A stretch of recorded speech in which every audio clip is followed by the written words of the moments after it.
Hi, welcome to this Elkchemist chemistry video looking at oxidation and reduction reactions. In this video I'm going to talk to you about what oxidation and reduction actually is, and also how to spot whether redox reactions have taken place or not. Oxidation and reduction reactions have numerous definitions at both GCSE and A-level. I'm going to focus on GCSE definitions in this particular video. First of all, starting with those that relate to the loss or gain of electrons. And that is remembered through the really helpful mnemonic oil rig, which stands for oxidation is the loss of electrons from a chemical species across the course of a chemical reaction, whilst reduction is the gain of electrons to a chemical species across the course of a chemical reaction. It's also possible to look at oxidation and reduction in terms of oxygen atoms. So oxidation reactions will involve a species gaining oxygen atoms across the course of a chemical reaction, whilst reduction reactions will involve a species losing oxygen atoms across the course of a chemical reaction. Now, these definitions are useful, but often apply to less situations than the oil rig definition because you need chemical species to contain oxygen atoms and be transferring oxygen atoms for these definitions to apply, whilst the oil rig definition will apply to a much wider scope of chemical reaction. Finally, whilst considering definitions, you might be asked to talk about oxidizing reducing agents rather than just purely redox. So oxidizing and reducing agents are doing a job. They are the chemical species that are causing other chemicals to be oxidized or reduced. So oxidizing agents can be considered as electron acceptors because they are taking electrons from other chemical species, oxidizing those other chemical species in the process. Whilst reducing agents are electron donators. They are giving up electrons to other chemical species, causing those other chemical species to be reduced as a result. So they're doing the job of oxidation or reduction in the chemical reaction itself. Now I'm going to take you through a few examples of chemical reactions that are redox reactions, showing you how best to identify what was oxidized and what was reduced during the course of the chemical reaction. Now I'm going to give you some hints and tips and insider tricks to make this simple and as easy as possible. So follow through these examples with me, and hopefully by the end of the video you'll feel really confident working out what was oxidized and what was reduced across the course of any chemical reaction.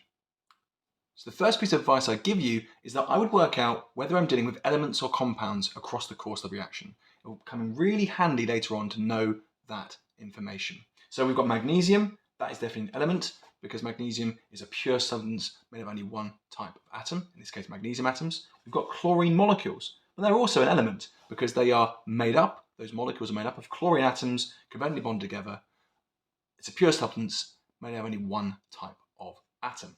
Now, magnesium chloride will be defined as a compound. It's an ionic compound because we have two different types of atom chemically bonded together. But specifically, this is an ionic compound. We actually have ions, charged ions interacting.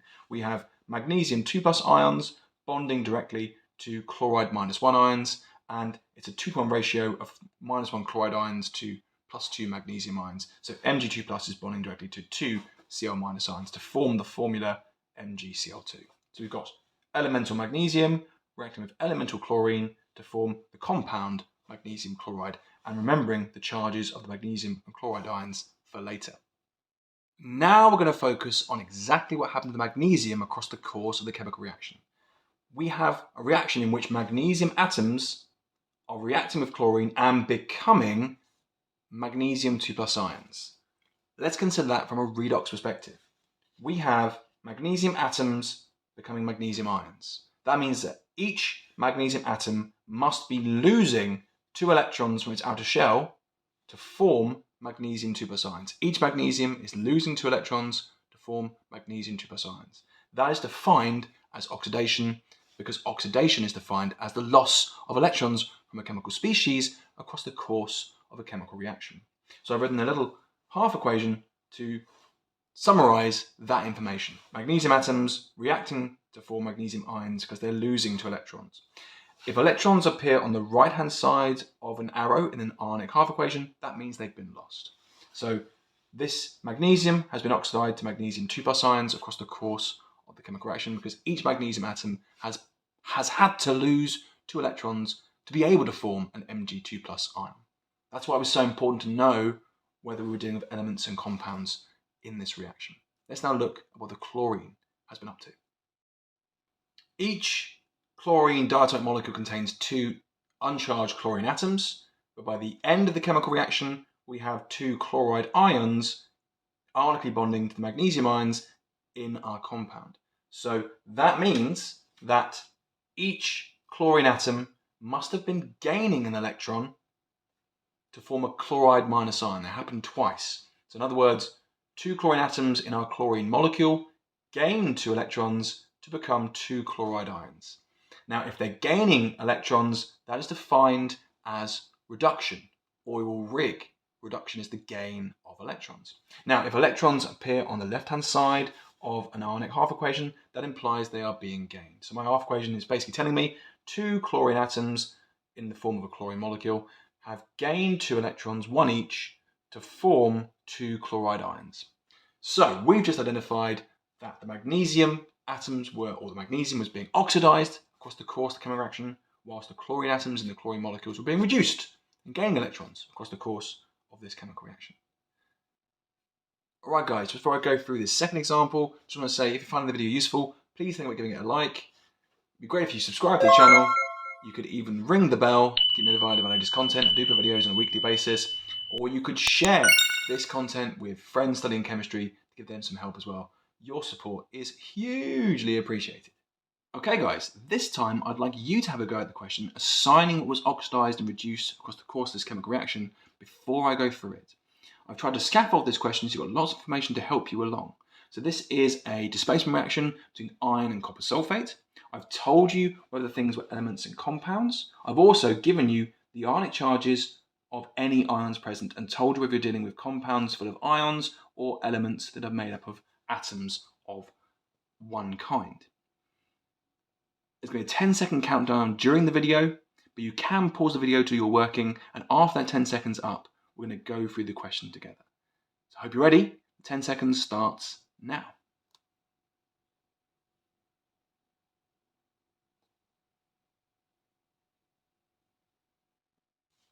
Okay, so let's go through the working and make sure we got the right answers. First, let's focus on the iron. We went from iron atoms to iron 2+ ions in the iron sulfate compound when this displacement reaction took place. So each iron atom must be losing 2 electrons each to form those iron 2+ ions.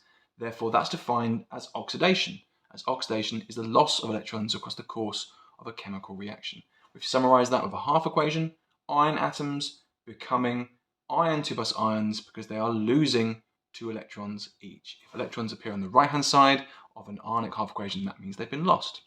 Now let's focus on the copper.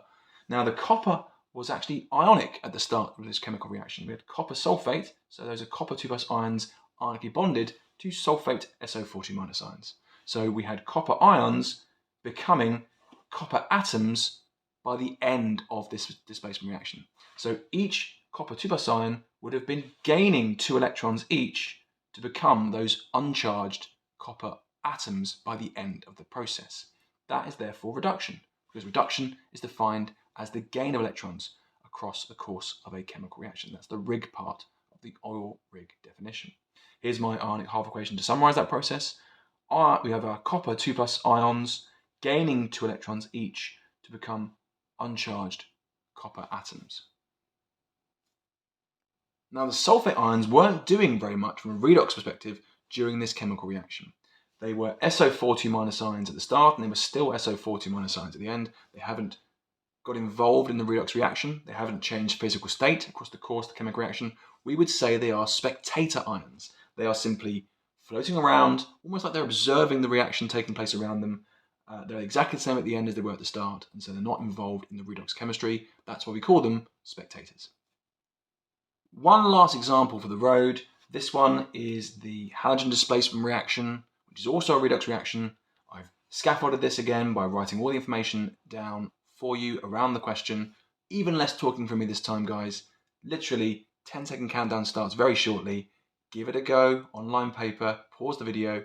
After 10 seconds, we'll go through it together. And I really hope this goes well for you. Best of luck. See you in 10 seconds.